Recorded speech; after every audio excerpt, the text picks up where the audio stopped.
हल्ला झाला नितीन थोडा मागे मोरे मागे काय आहे की हास्य दिसतंय का? नाही ठीक आहे. आम्हाला सगळं माहीत आहे की याच्या मागे काय षडयंत्र आहे, कोण हे षडयंत्र रचत आहे. सगळ्यांना माहीत आहे की यावेळी MIM सगळ्यात मोठा पक्ष म्हणून जिंकणार आहे. आणि दुसरे जे पक्ष आहे ते भारतीय जनता पार्टी असू शकते, शिवसेना, एकनाथ शिंदे असू शकते. त्यांना माहीत आहे की आपण जोपर्यंत MIMला रोखणार नाही तोपर्यंत त्यांनी जे लोकांनी निर्णय घेतलेला आहे की MIM पक्षाला आपल्याला निवडून द्यायचे आहे. म्हणून कुठेतरी किरायचे टट्टू जे असते ना, ज्यांना विधानसभेच्या वेळी किंवा लोकसभेच्या वेळी पैसे देऊन, हेच लोक आहे, हेच गँग आहे. तुम्ही शहरामध्ये विचार करा, तेच ते लोक जे विधानसभेच्या वेळी ॲक्टिव्ह होतात, लोकसभेच्या वेळी ॲक्टिव्ह होतात. त्यांच्या गाड्यामध्ये पेट्रोल कोण टाकतात? तर अतुल सावे टाकतात, संजय शिरसाट टाकतात. आता पुन्हा तेच गँग जे आहे ते कॉर्पोरेशन इलेक्शनमध्ये पण उतरलेली आहे. त्यांना पेट्रोल मिळालेलं आहे, त्यांच्या गाडी आता धावायला सुरुवात झालेली आहे. त्यांना असं वाटलं की हे आमचं एरिया आहे आणि तिथे प्रभाग जे आहे तिथे त्यांचा परिवार इलेक्शन लढत आहे. ते स्वतः कलीम खुरेशी नावाचा जे गुंड आहे, त्याचा भाऊ, त्याची बायको, त्यांचे हे सगळं परिवार तिथे लढत आहे. आणि त्यांचं म्हणणं आहे की आमचा एरिया आहे, आमच्या एरियामध्ये येऊ नये करके. म्हणून हे सगळं जे हल्ले जे आहे ना, एक भीतीचं वातावरण निर्माण करायचं की आम्ही तिथे येऊन प्रचार करायचा नाही, पदयात्रा करायचं नाही. म्हणून अचानक जेव्हा पोलीस उपस्थित होती, 25-30 गुंड आले, त्यांच्या हातात काही हत्यारं होते, फायटर्स होते त्यांच्या हातात, आणि अचानक त्यांनी ते हल्ला चढवला. आमच्या गाडीवरही हल्ला झाला, तुम्हाला ते झाल्यानंतर त्यांना असं वाटलं की आम्ही आता आमची पदयात्रा आता थांबवणार आहे. मी कुठलेही थांबवलं नाही.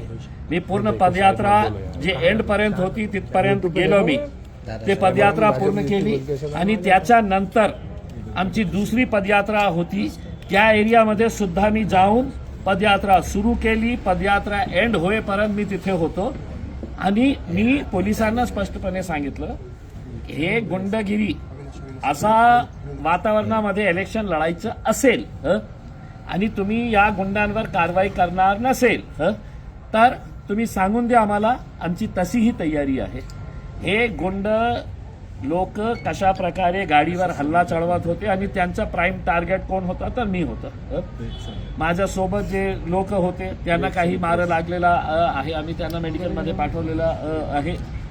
आता पोलिसांची वाट बघत आहे. पोलिसांनी मला आश्वासन दिलेलं आहे, आम्ही कडक कारवाई करणार आहे. जे हल्ले काय कारवाई असणार आहे कडक, ते आम्हाला बघायचं आहे. त्या हल्ल्यामध्ये आपला अंतर्गत नाराज करण्यात आला आहे किंवा थोडं मागे नाही. काय हे की हे जे गुंड आहे, मी ज्याचं नाव घेत आहे कलीम खुरेशी, त्याचे धंदे काय आहे?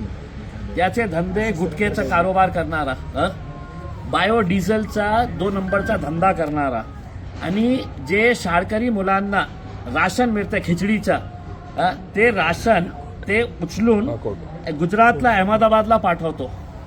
आणि इथे एक वालूजमध्ये एक फॅक्टरी आहे, कोणी अगरवाल नावाचा हे इंडस्ट्रियलिस्ट आहे मुंबईचा, त्यांच्या सोबत हे फॅक्टरी चालवतात. ते म्हणजे गोरगरीब मुलांचा राशन घेऊन त्याच्यामध्ये पैसा खूप आहे, तर त्यांनी सगळ्यांना विकत घेतलेला आहे. असं म्हणणं आहे की तुम्ही पक्षाची तिकीट विकले, हे जे हल्ला करणारे सगळे MIMचेच कार्यकर्ते. तुम्ही कोण मला माझ्या पक्षातले आहे का? तुम्ही पक्षात होता कधी? नाही, कधी नाही होता. मी असं घाणेरड्या लोकांना माझ्या पक्षात कधी घेतलं नाही आणि घेणारी नाही. आणि मी विकला असेल तर तुम्ही कोण? माझ्या पार्टीचा अध्यक्ष बॅरिस्टर असदुद्दीन अवैसी विचारणार आहे. एक सलीम पटेल नावाचा तुमचा माजी नगरसेवक होता, त्यांनी हे माझ्या पक्षात कधी नाही होते. कोणी सांगितलं आपल्याला? त्यांनीच दावा केला होता की मी MIMचा कार्यकर्ता होतो, नेता होतो. नाही, ते आमच्या पक्षात कधी नाही होतं. मग ही नाराजांची हे जे आहे ना, हे सगळ्यांना हे माहीत पडलेलं आहे की 16 तारखेला सगळ्यात मोठा जल्लोष जे आहे ते MIM पक्षामध्ये होणार आहे. कुठेतरी दादागिरी करून, आपण त्यांच्यामध्ये भीती निर्माण करून, आम्ही कसल्याही प्रकारचे घाबरणारे लोक नाही आहेत. पोलिसांनी कारवाई केली नाही तर बघू आम्ही. तुमच्या पक्षांचे सर्व येतात आणि त्यानंतर असा हल्ला करणं म्हणजे कुठेतरी साहेब, आमची सगळी तयारी आहे. मी काय म्हटलेलं आहे की पहिल्यांदा हे होत आहे का? हेच लोक विधानसभेमध्ये बघा ना कुणाच्या सोबत होते, कशा प्रकारे हे वोट कापण्याचं काम करत होते, पैसे त्यांना कुठून मिळत होते. त्यांचा कॉल डेटा रेकॉर्ड निकाल काढा तुम्हाला कळेल की कशा प्रकारे ते कुणाच्या संपर्कात होते भारतीय जनता ये सभी पार्टीचे हिंदी कोणत्या- में बताइए। बता दिया भैया मैंने अब बता दिया क्या? चलिए। बरं, बता दिया बोलेला. याच्यानंतर ओय, बता दिया ना. बताया मैंने जलील साहेब याच्यानंतर काय